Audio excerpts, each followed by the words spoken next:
बाबा बागेश्वर बिहार आने वाले हैं, उससे पहले ही बिहार की सियासत में बवाल मचा हुआ है।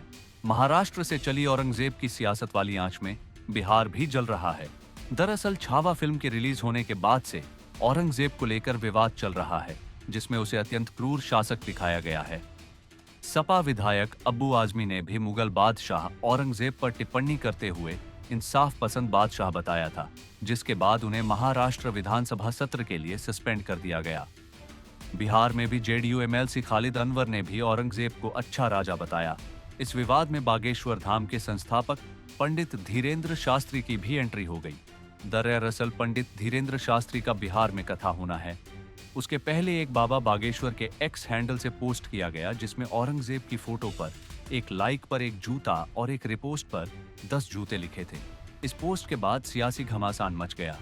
आरजेडी ने इसे चुनावी साल में राजनीतिक षड्यंत्र बताया, जबकि बीजेपी ने स्वागत किया है। एक मुगल राजा थे औरंगजेब, जिनके बारे में हिस्टोरियंस की राय यह है कि वो अच्छे राजा थे। कुछ हिस्टोरियंस का कहना है कि नहीं, उन्होंने कुछ अत्याचार भी किया। तो ये एकेडमिक डिस्कशन है, और एकेडमिक डिस्कशन के लिए पार्लियामेंट या असेंबली सही जगह नहीं है। औरंगजेब एक चुने हुए हुक्मरान तो नहीं थे डेमोक्रेटिक तरीके से, वो एक डिक्टेटर थे, एक राजा थे, और राजा को राज चलाने के लिए जो जो करना पड़ता है वो करता है राजा। अब कोई उनको तानाशाह कहे, कोई अच्छा कहे, कुछ लोग कहते हैं अच्छे थे, कुछ लोग कहते हैं तानाशाह थे, अत्याचारी थे, और ये हिस्टोरियंस की राय ले सकते हैं इसके ऊपर। मेरी नज़र में औरंगजेब एक अच्छे हुक्मरान थे। ये उनको लगता होगा, लेकिन औरंगजेब एक क्रूर शासक थे, जिसने अपने पिता को कैद कर दिया था। अपने पिता का सर, अपने भाई का सर काट करके शहर में घुमाया था। एक मुट्ठी चना दिया था अपने पिता को 24 घंटे में। संपूर्ण भारतवर्ष के मंदिरों को तोड़ा। वो क्रूर शासक था। निश्चित रूप से देशद्रोही की कार्रवाई होनी चाहिए, चाहे जो हो। आप बोल रहे हैं कि देश में जगह भी नहीं इन लोगों की। इस देश में ऐसे लोगों का कोई स्थान नहीं है जो बाबर, औरंगजेब, अकबर का नाम लेता है, उसका कोई स्थान नहीं है। बाबा बागेश्वर के बिहार दौरे पर सियासत तो अपनी जगह है, लेकिन बाबा बागेश्वर के जिस हैंडल से औरंगजेब वाला पोस्ट किया गया है, वो बाबा बागेश्वर धाम का नहीं है। बिहार तक से बातचीत में बाबा बागेश्वर धाम के ऑफिशियल ने हमें बताया कि औरंगजेब वाला पोस्ट वाला हैंडल हम लोग नहीं चलाते हैं।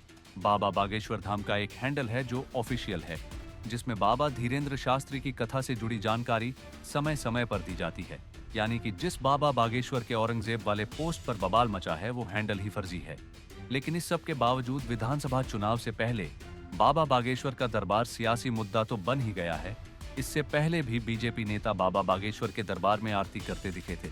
बाबा बागेश्वर की यात्रा की टाइमिंग को लेकर आरजेडी सवाल कर रही है, तो वहीं जेडीयू बचाव। किसी का विरोध नहीं करते हैं।